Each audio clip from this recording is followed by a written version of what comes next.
Right, so everyone, it's great to be here and thank you so much for inviting us down.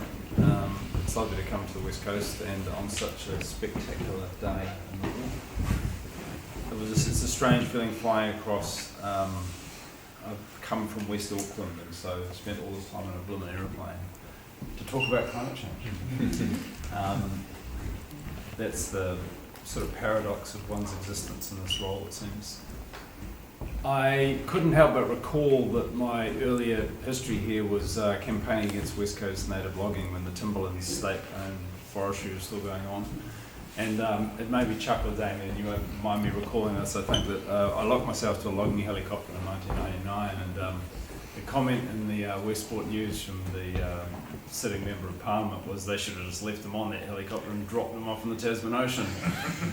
I know you're a good swimmer.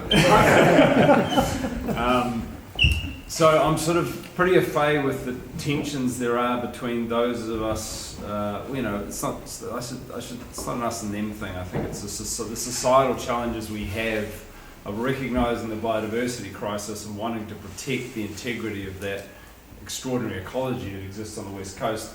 And we have destroyed it in just about every other part of the country.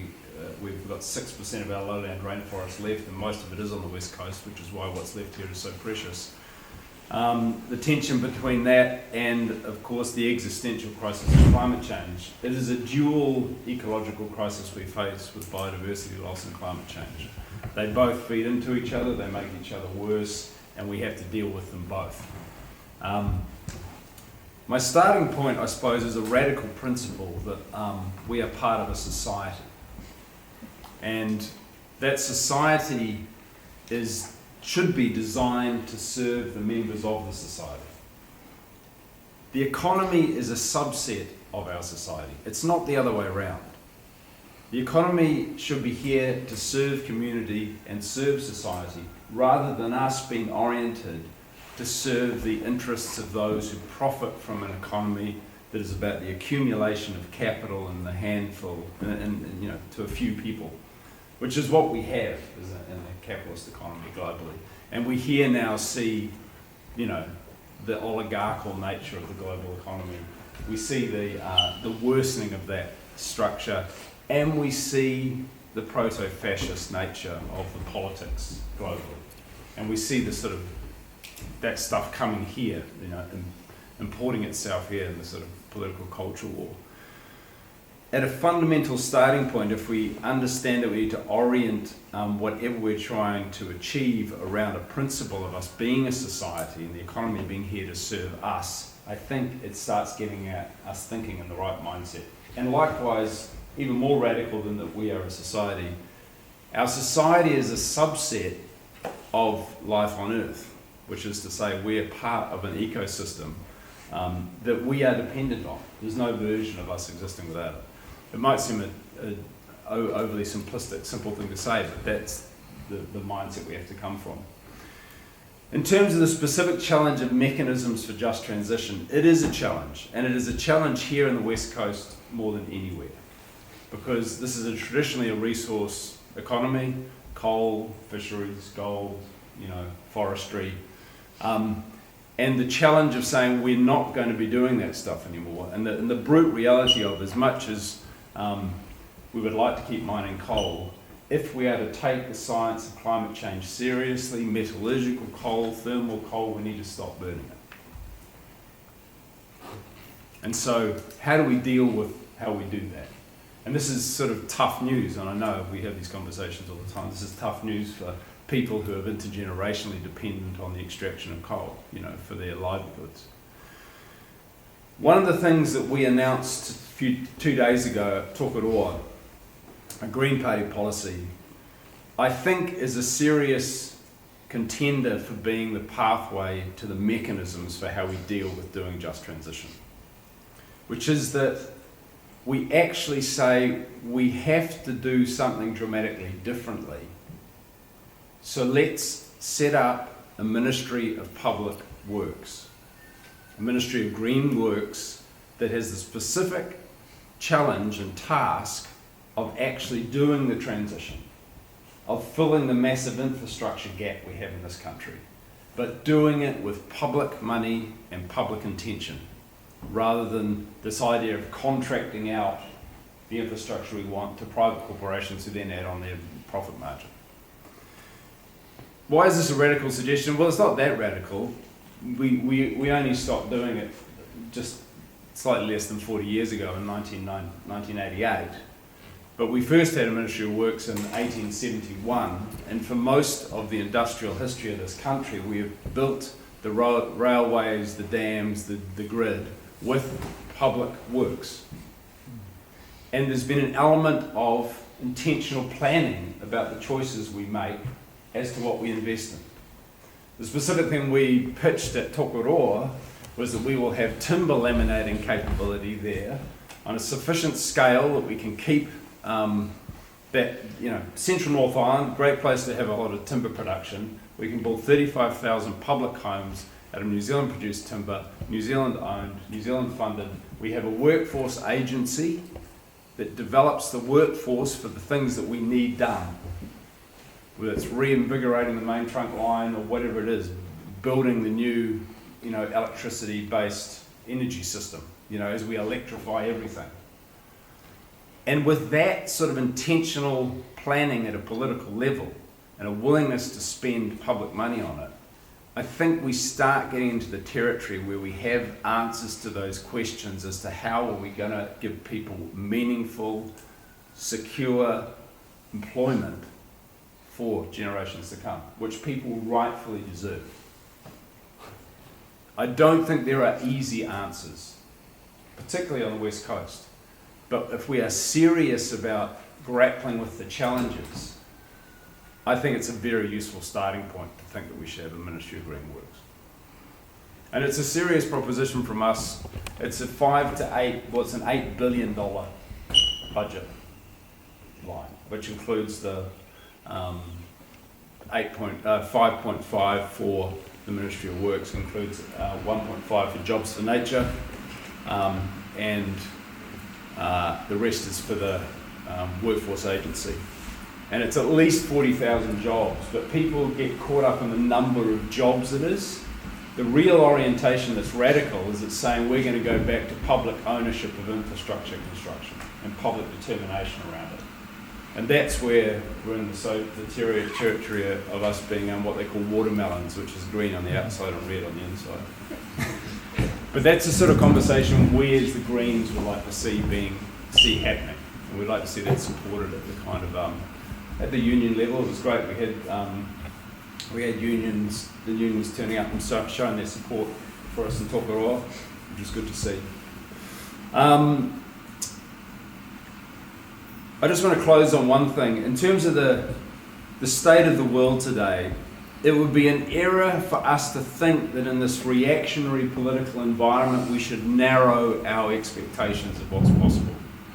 I actually think the landscape of our ambition for a functional society where people have their needs met and they have their right to meaningful employment fulfilled, have decent public services and a decent health service, and all the things that we expect makes a functional society, and one that looks after its environment rather than destroys it and extracts from it and exploits it for a quick buck. We should be increasing the extent to which we think that's achievable at the political level. I think the reactionary nature of politics globally expands the horizon of potential for truly progressive politics. I certainly am of the view that this is a one-term government, and we can make it a one-term government. But it can't just be the left bloc sitting and waiting for its turn. The left bloc has to be bringing to the table serious, different ways of doing things, such as what this Ministry of Green Works is, so that the voting public are making a very particular choice that they want this version of a New Zealand economy and a New Zealand society, not that version of it. God, thank you very much.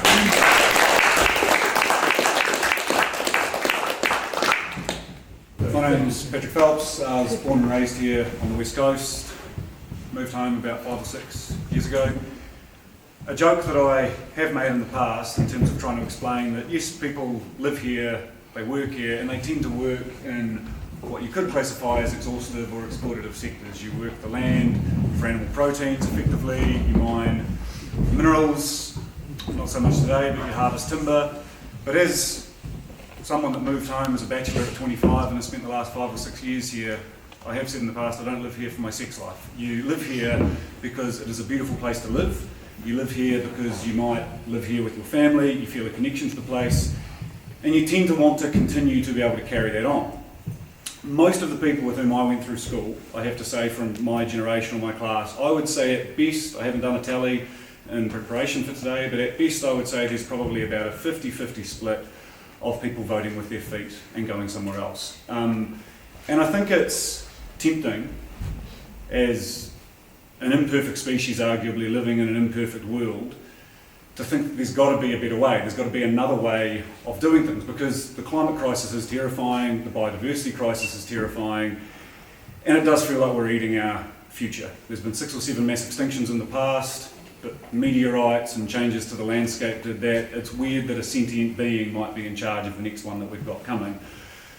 And therefore, given that it's easy to look at capitalism and think that's the reason that all of this has happened, we should try and find another way of doing things. And while I sympathise with that instinct, it's not as if we don't have the benefit of 100 or 200 years looking back at people that attempted to forge utopia on communes and found it wanting. I've spent 2 years of my life living in one of the remaining ostensibly, I will say ostensibly communist countries in this world, and it's not as if that is without labour exploitation. It's not as if that is without climate polluting industries. It's not as if that is without its impacts on biodiversity. You can go back 2.5 million years to when humans first started to use minerals, or our ancestors for that matter, to forge materials that made life more livable. I don't think that's going anywhere. We've been burning fuel for at least 500,000 years to keep ourselves warm, to cook our food, to manufacture things. I don't think that's going anywhere. The question is, what do we do to actually avoid a biodiversity crisis and a climate crisis? Frankly, I don't know. What I do know is that people need to be able to live here, and to be able to live here, and I specifically mean the West Coast, if they want to have meaningful, not just meaningful work, if they actually want to be able to support themselves, to put food on the table, to actually survive here, maintain the fabric of communities, we've got to actually be able to compete in the world, producing goods that the rest of the world wishes to buy, providing services that people actually want to buy.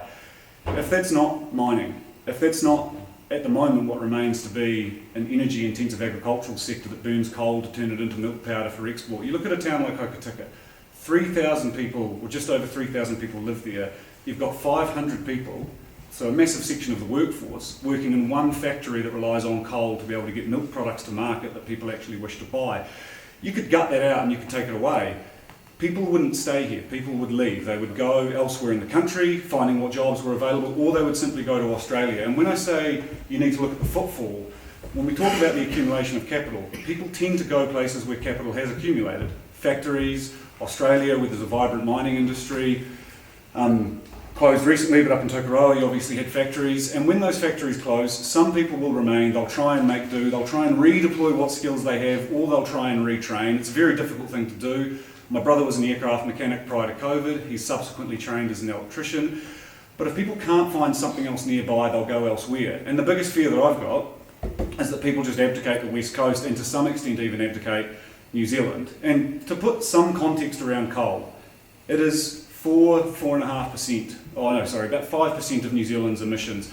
Transport fuels are 25%. I do feel like there is a disproportionate level of scrutiny and attention towards a fossil fuel that, while globally has a large impact, it's the largest source of emissions internationally, it's the smallest cause of carbon emissions when you look at oil or gas ahead of it. And so to shut down this country's coal industry, not only would we lose the jobs that those workers have that are employed in that sector, but you would also lose what is a vital fuel, and we would very likely just import it. Most of the fuel that's burnt in New Zealand, the transport fuels we all use to get here today, come in from overseas. So if we're going to take a supply side approach, cut off our access to fossil fuels, we should also start with the ports as well.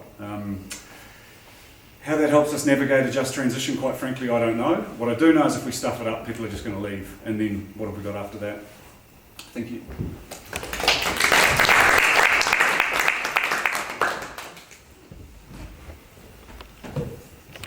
Kia ora koutou. Thank you, Steve. Thank you, Patrick. My name is Savage. I'm one of the directors of Air2, and it is an honour to have come down today from Auckland to be part of this event. I'd like to acknowledge Garth, my colleague Garth, who graciously gave me the opportunity to speak and told me on Thursday, oh, by the way, you're going to be doing the speaking. But that's okay, that's part of my role. As the director at Air2, I'm responsible for, just recently have become responsible for all of the South Island organising, and I'm responsible for a group of industries that we call EIE, Engineering, Infrastructure and Extractions. Of course, extractions includes mining, and in engineering, for example, might include the steel mill, it might include the pulp and paper mill in Tokoroa, TY aluminium smelter. Now, I haven't always been a union organiser. Prior to being a union organiser, I worked in the film industry for 12 years. And so I'm actually going to start by talking a little bit about a film, which I love, which is The Castle, an Australian film. Which may seem a bit odd to start with an Australian film. Who's seen The Castle? The Castle? Oh, that's good. I'm so surely most people have seen The Castle. Now, for those of you who don't know about The Castle, it's, in short, a story about a family in Australia whose house is going to be compulsorily purchased by the airport company, and they're going to lose their home. And there's no choice in the matter. The change is coming. They don't have a say in the matter. They're going to lose their home, and that's that. Now, as luck would have it, they go to court. They put up a fight. Their first lawyer, as those of you who have seen the film, is not quite as good as he could be. But as luck would have it, they run into a QC who agrees to work for them for free, who's an expert on constitutional law, who gives an amazing and fantastic speech in the court, and lo and behold, everything's fine. The transition doesn't occur, they keep their house, and it's a happy ending. Their son comes home from prison and everyone prospers. So, it's a great film. I love that film. If you haven't seen the film, go and see that film, rent it, download it. It's amazing, it's funny, it's wonderful. Now, one thing about that film that maybe we've forgotten is that film is not just about an Australian family losing its home. That film is also about Aboriginal land rights. And the reason we know that is because specifically the main character says, now I know how the Aboriginals felt. Now I know how they felt when their land was taken away. And we know it's about this topic because their lawyer, Dennis Denudo, who says it's about the vibe, it's about Mabo. He's referencing the Mabo Agreement of the Torres Strait Islanders, an important moment in Australian history. So the reason I mention this is because when Garth said to me, right, you're doing the speech, what came to my mind was there's this moment in The Castle when their lawyer, Lawrence, gets up and he takes off his glasses and he says, on just terms. Let's think about that. What does that mean, on just terms? We don't get to hear what he says because it's a film and they have to get to the ending, so they cut away and they tell us he did a great job. But what I thought we should do is think about what is the quality of the conversation that we want to have in just transition. What is the quality of the conversation? Because it's all very well to meet and have a forum, talk about just transition, but we have to give some thought to exactly how we're going to do this. And so Air2 as a union has some experience in that. We're learning as we go as well. But the whole point of just transition relies on these two fundamental concepts. So let's just have a little bit of a think about those two things. Number one, when we say transition, what are we transitioning to and from, and why are we transitioning? Now, the climate crisis is often talked about as being the focus of just transition conversations. But it's not just the climate crisis. The climate crisis is real, it's happening, and it will keep happening, and it's not going to stop happening. Technological change is also fundamental to just transition. Now, we're all here of an age where we remember when there was no computers, and then the internet came, and now suddenly we are faced with an incredible technological change, which is the advent of AI and robot technology, which is both scary and exciting all at the same time, but it's having a huge effect on workplaces throughout the country. And we're living in an age where we are watching the disintegration of the American empire. The world's largest and most powerful empire is falling apart in front of our eyes, and a massive global change is happening. And those tariffs and that craziness that is occurring, and I don't have to go on about it, we all know, we've all seen it, and we're all incredulous about it. It's happening right now. And so those big, huge political changes, those big economic forces, the technological forces, the climate forces, they are impinging upon us. And that is the transition that we face, and we have to face up to those things, and we have to start talking about them, but we actually have to start doing things about them. Because talking about them is not enough, we have to actually start doing something about them. And what does it mean to have a just transition? To have justice is really about a conversation. It's about coming to some sort of bargain or agreement where all other parties feel that they've got their fair share, or they've got something out of it, that they understand why maybe they didn't get the things they wanted, that they understand what the process has been to get to this point, and that the just transition is something, like I say, that actually works, because that's fundamental to what we need to do. We have to come up with something that's actually going to work for the communities and for the workers in particular that it affects. So E2 is a union, we're a large union, 48,000 members in every part of New Zealand. We cover a multitude of industries. Many of you know this, we're born out of unions that have joined together and consolidated. We whakapapa back to the very first unions that were here in New Zealand. We're affiliated to the Labour Party. We have a memorandum of understanding with the Green Party. And at the heart of what we do is create better lives for workers and their communities. That's really important. E2 is not just about on-the-job organising, it's about the communities that the workers and the members live in, and including the West Coast. So that's why for E2, it's really important to be part of this conversation. And what our members care about is dealing with these big changes and these big forces that are coming our way and that they are experiencing right now as it happens. So just to give you some quick examples, the pulp and paper mill at Tokoroa, we have the owner of that mill that decides that electricity prices are too high, labour prices are too high, they can't be bothered manufacturing paper anymore. They'll do the pulp, but they won't do the paper, they'll offshore it. It's not the only mill that they've offshored either. We've got the steel mill that's facing the need to stop burning coal, because that's not really long-term, that's not viable either. So there's money being put into the arc furnace at the steel mill. We've got TY Point having to face up to whether or not they are going to remain viable. Now at the moment it looks fine for TY, but they are a huge part of Southland, and in the same way that pulp and paper mill in Tokoroa, a huge part of Tokoroa, the mill down at TY is a huge part of that mill, of that region, sorry. And think about aviation workers. Now, you might think, well, why are they facing a just transition issue? Well, they are, of course, because aviation, as Steve mentioned, is at the heart of climate change. But also AI technology is changing the way that all airlines work. So Air New Zealand workers are facing a future where Air New Zealand is transitioning to AI as much as they can, and that means less people, less jobs. So the quality of a conversation is about involving everyone in that conversation. It's about giving everyone a voice and about giving everyone a choice, because what workers want is a choice. They want to know what are the options that they have for them and their communities and their family. They want to know whether or not they've got another job to go to, whether or not they have to retrain to get another job, whether they have to move entirely to get another job. They want to have a choice, and they want to have a voice. Workers need to have a voice, and in order for workers to have a voice, the community around the workers need to have a voice. So fundamental to what E2 does is to go out there and try and be part of getting that voice to happen. And it might be talking to the miners, talking to the Green Party, trying to get workers and the Green Party together because the coal miners are not happy with the Green Party. First time I met the miners up at Stockton, they basically swore at me and said, why the fuck are you donating money to the Green Party? Because they're trying to take our jobs. And now the answer was pretty simple, well, the Green Party is in favour of workers' rights, and they want to do something about this. So let's get together and let's talk about it.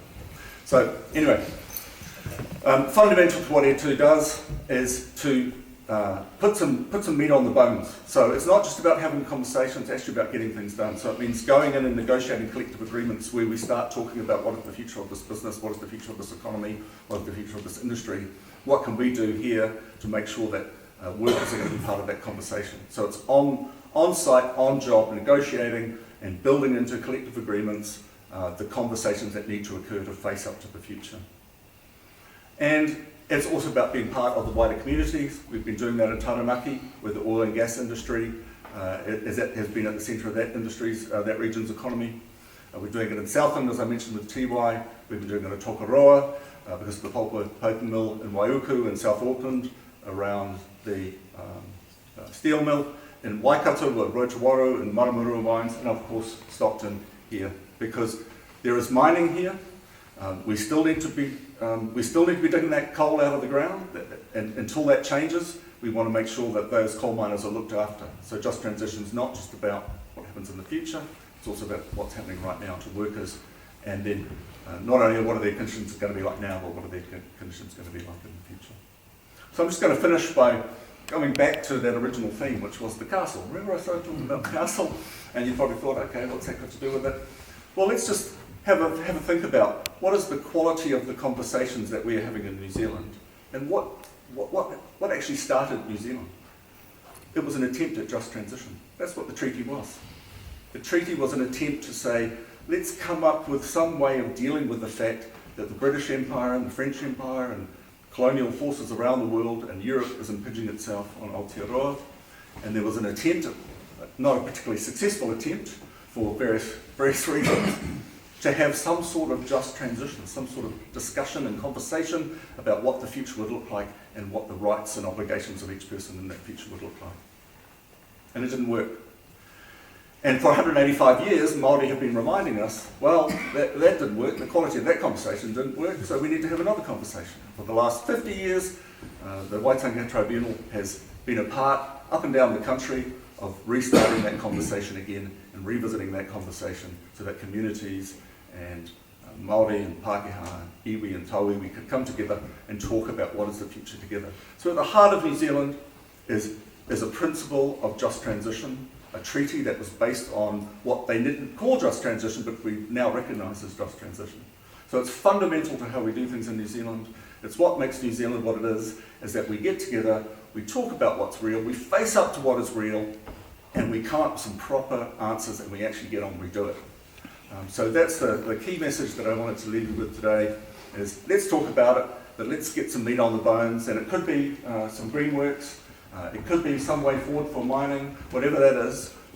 Let's do it, and let's put some urgency into it and come up with something and give it a go and start the work. So thank you very much, and I look forward to hearing the other speakers.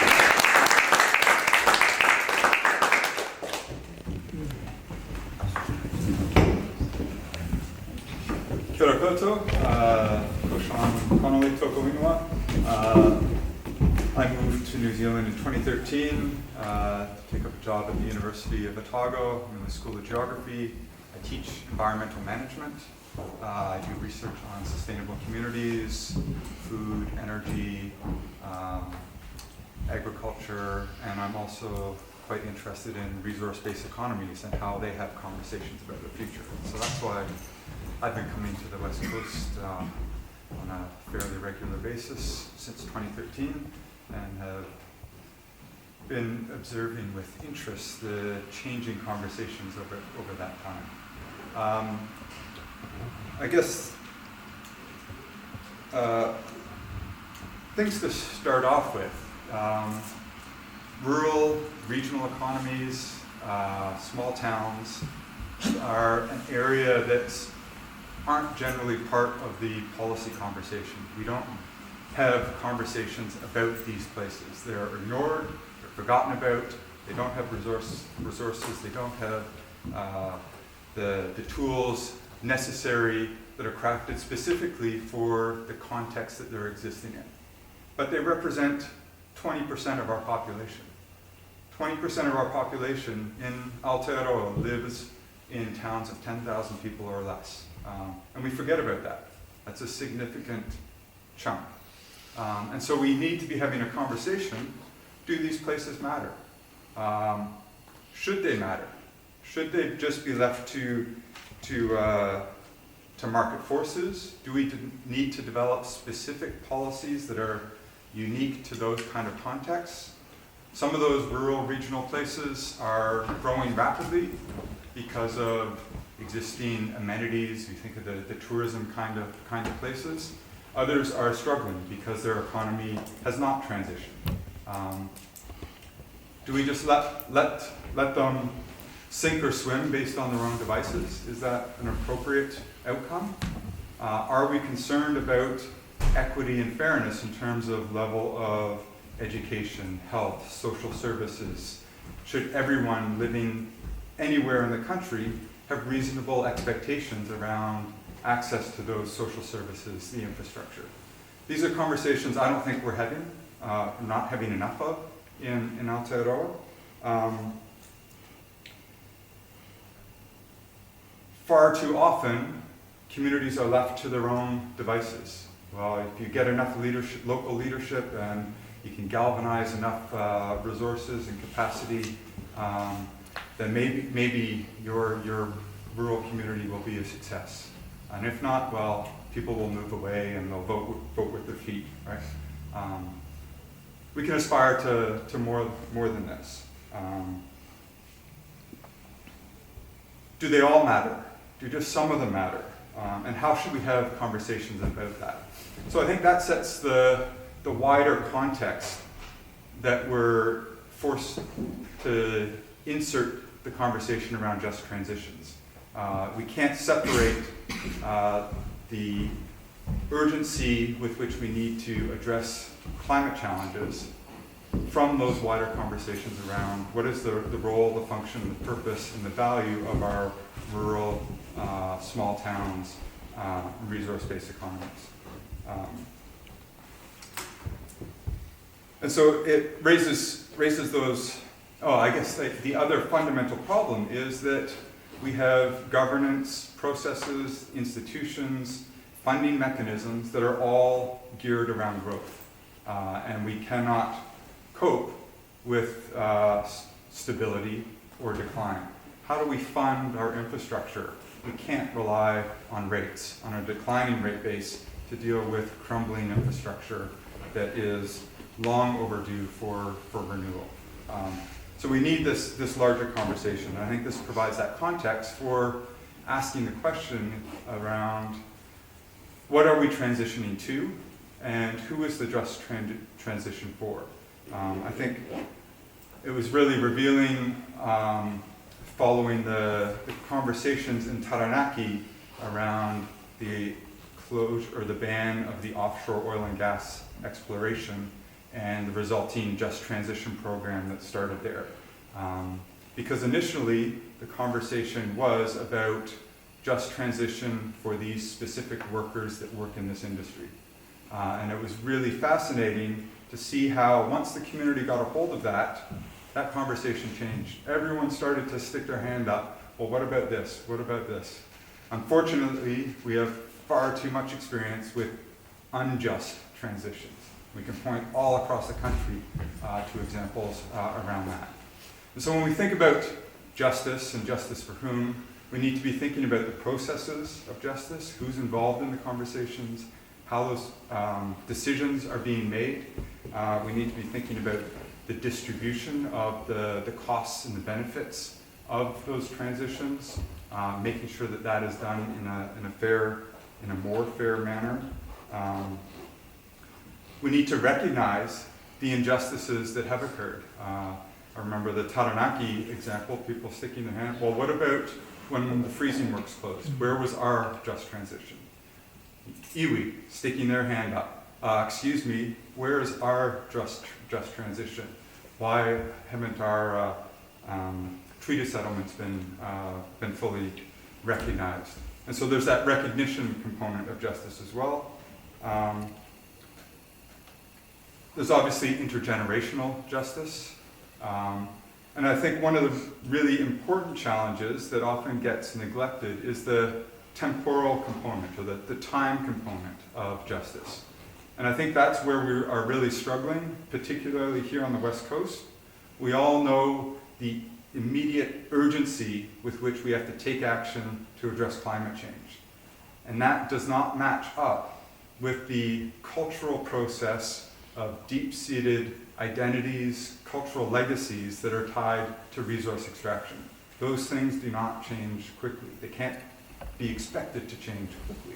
And so that's, to me, the fundamental challenge is how do we marry up the urgency with which we have to transition our economies away from resource extraction to address the climate challenge, but do so in a manner that we allow people to have a say, to recognize cultural legacies, where people are coming from, and so that everyone feels like they have some agency over what their future might look like.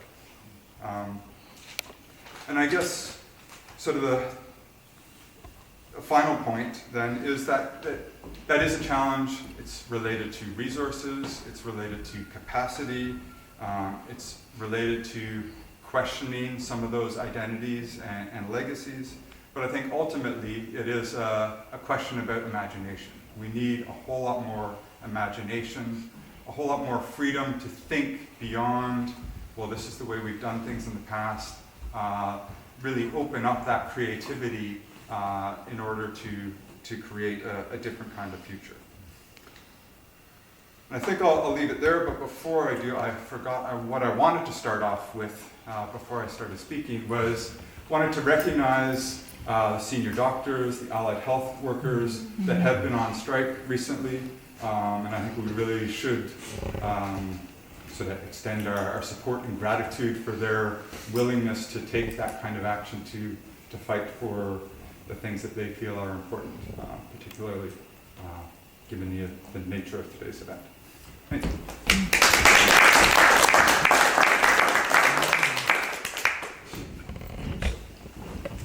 I don't like leaving, you see. George, no, don't. Look, thank you very much. It's always good to come here. It's kind of an eclectic mix of people that represent society. Communists, capitalists, you've got politicians, you've got bureaucrats, you've got health workers, you've got business owners, you've got workers. That's who we are. So I enjoy this because it's an opportunity to kick around things in the way that we should, in a robust and honest way, should happen more often across our whole society and our country. A couple of questions I had. First one, well, the first truism is that if you don't grow it, you mine it. A little bit of recycling, but actually it starts off either mine or grow it. I'll leave that with you. The second question is, does ownership matter? Think about that. Does ownership matter? I'll just park that to one side. Let's come back to mining. It's obviously a topical issue here. Gold price at 5,000 an ounce, coal prices really high. There's a demand for the resources that we have in our region. And if resources was the measure of wealth, every one of us should be multi-millionaires. Because this region has had more resource than most others in the country. Most of it's gone, of course. Think about, does ownership matter? So if resources don't determine wealth, what does? 1908, of course, in this place here, the labour movement fought for workers' rights. Prior to that, across society, there'd been talk of human rights or civil rights. Rights for people, for groups, and in fact we've continued to do that. And I'm part of a party that was part of that movement and continues to advocate for people's rights. Collective rights, human rights, as I say, civil rights, gay rights, women's rights. Rights across our society to make us all better off, we say. You ask the question, how well is it going? More disparities in the world today than we've ever seen. Some say we'll end up in a revolution. Well, there was a quiet revolution in the US. Working people voted for the Republicans for a nutter who is one of the wealthiest people in the US. They thought they'd be better off. That's a kind of a revolution that's left them bereft, in my view, stuck out in a crazy environment, not knowing where they're going to be. In today's time, often, the way things are going at the moment. So the fight for rights has been great. because it's allowed us as individuals to have the opportunity to be better off. Now, you could be lucky and be born to good parents in a good country, or be unlucky. So the rights don't mean too much. It's a bit about luck. Okay, I want to launch here, as part of the Labour Party and Labour movement, a shift to a fight for responsibilities. Because none of the rights that we have obtained or that we fight for can be recognised or upheld or implemented or protected unless people take responsibility for that.